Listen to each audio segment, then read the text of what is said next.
Hello, and welcome to myfinancesteacher.org.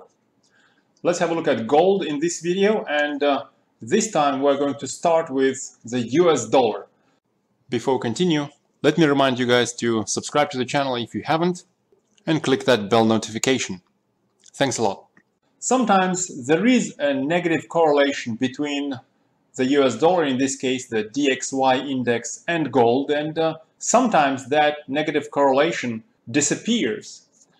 Looking at this period from September to December last year, when the intermediate cycle in the US dollar was in its declining phase, clearly the DXY index was gradually declining, and what happened to gold at the same time is it also declined as gold was in its declining phase as well within the half-a-year cycles. What happened in the first couple of months of 2020 is again some positive correlation. So again, the usual negative correlation disappeared. In the first couple of months of this year, US dollar was gradually going up. And what happened to gold is it was also moving upwards within the first couple of months of this year. However, it looks like over the last month or so, there is again some negative correlation between the strength of US dollar and the price of gold measured in US dollars. Such as here, for example, starting from late February into early March, we see a significant drop in US dollar, and during the same period, gold price moved by nearly $140 upwards. After that, with the major hit on the general stock markets, we see an explosion in the US dollar upwards. And again, during this same period, gold actually declined significantly, showing that US dollar and gold continued to have a negative correlation in that period. And more recently, since around 20th of March, US dollar declined significantly, and during that same period, we see a significant increase in the price of gold. So at least over the last month, there is a negative correlation between the price of gold and the strength of the US dollar versus other currencies. So let's have a quick look at the US dollar. The medium-term cycles in US dollar generally last for about half a year, but one way of looking at the previous intermediate cycle is having the cycle continue between late June last year into the end of December, early January. That would give us a regular half-a-year cycle. For now, I think this is the way I'm going to keep the count for intermediate cycles in the US dollar. Although there is an alternative way to look at this cycle, saying that the cycle actually continued between late June 2019 and early March 2020. That would give us 8 months instead of the usual 6 within this intermediate cycle in US dollar, which is quite likely. There is a large variation in the intermediate cycles in dollar. In either case, we are now in a new intermediate cycle, which so far seems to have started at the beginning of 2020, although there is a possibility we've started this new cycle in early March. In either case, volatility in US dollar is extremely high over the last couple of months, of course, clearly due to the high volatility in all the markets, the general stock market, crude oil, gold price, and dollar as well. But whether the intermediate cycle started 3 months ago or 3 weeks ago, zooming into the daily cycle in US dollar, it's only been going on for 3 weeks. Generally, these cycles last for 1.5 to 2 months. About a week ago, the US dollar has already poked through the Bollinger Bands, and we're now in the middle of the Bollinger Bands. So clearly, the US dollar has started the move down within the ongoing daily cycle, short-term cycle. So over the next couple of weeks, I expect some weakness in dollar in general. However, in the shorter term, we might see a bounce from several moving averages all coming up at about 98 on the dollar index. As we see, the red line here is the 20-day moving average. We also see the 50-day and 200-day moving average all located close to each other. And actually, 100-day moving average is in the same area as well. Looking at Fibonacci retracement, the 200-day moving average is very close to 62% retracement. As we mentioned many times, 38, 50, or 62% retracement are the most common ones. So that 62% retracement, together with several of the moving averages, might provide some support zone for dollar in the short term.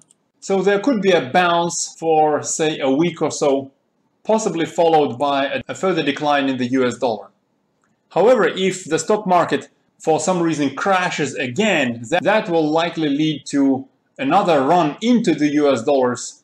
So let's have a quick look at the futures for S&P 500. Today so far is a green day. The futures at the moment are just a little bit below the price they closed at on Friday. So there is not much volatility in the moment in the general stock market, which means we're unlikely to see huge amounts of volatility in the dollar as well. So my outlook so far, short-term strength in the US dollar for over the next several days, continued by a gradual decline, somewhere into the middle or second half of April possibly.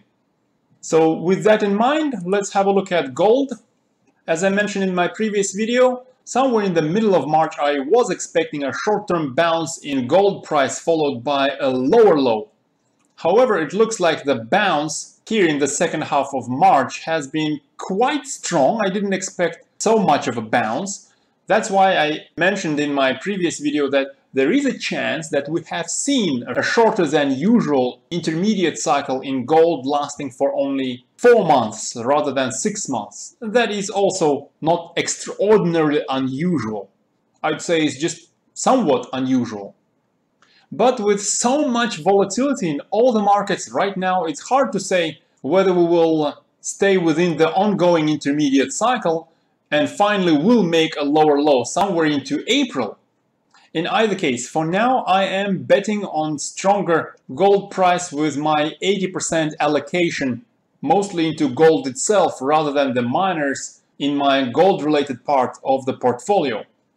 Now, zooming into the ongoing daily cycle in gold, whether it's part of a new intermediate cycle or whether we are still within the intermediate cycle that has been going on since December last year, the ongoing daily cycle has only been going on for a couple of weeks.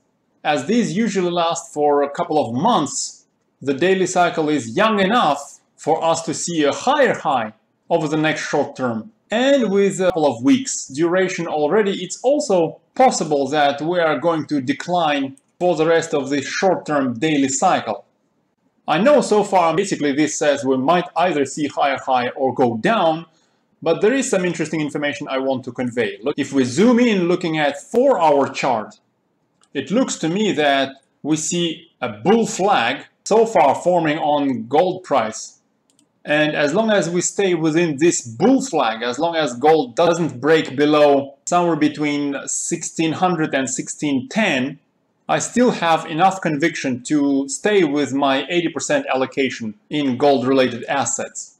If we break above the upper range of this flag pattern, meaning that if we break above somewhere around 1660, we can easily retest the recent highs at 1700 and possibly even go higher to that target of 1725 that I mentioned in one of my earlier videos.